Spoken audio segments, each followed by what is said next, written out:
Rīgā ir atvērta jauna vietiņa, demokrātisks vīna bārs, kurā jūs varēsiet atzīmēt arī 18. novembri. Interesanti, ko gan vārds bārs nozīmē savienojumā ar vārdu demokrātisks.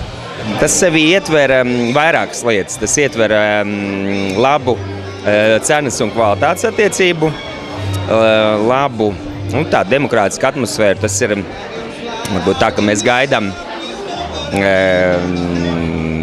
visus, kas mūs iemīļo un kas grib pie mums atnākt. Īpašnieks un idejas autors ir ļoti saistīts ar kultūru, bijušā kultūras ministra Inta Daldera padomnieks, un viņa intereses ir daudz plašākas par gastronomiju, un vienkārši viņš zina, kas Rīgai vajadzīgs.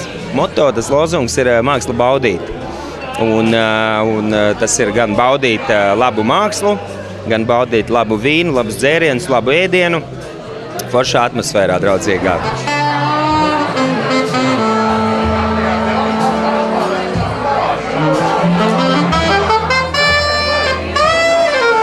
Tagad jau, ja tu nedzer vīnu, tad tevis nav vispār. Protams, kad katra dāma dzer vīnu.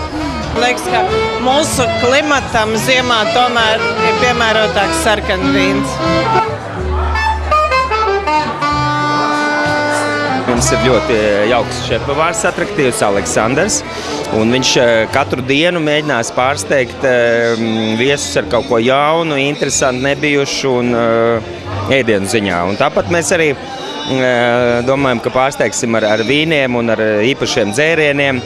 Šodien mums viesojās bārmenis no Beļģijas, kas taisa vīnu kokteļus.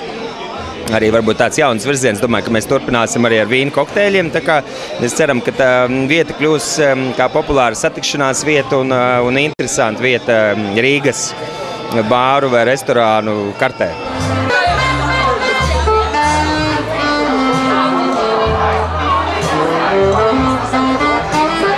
This cocktail is based on Jim Beam bourbon, some fresh pineapple juice, red wine with a grape of Merlot, and a little bit of agave. It's biological syrup.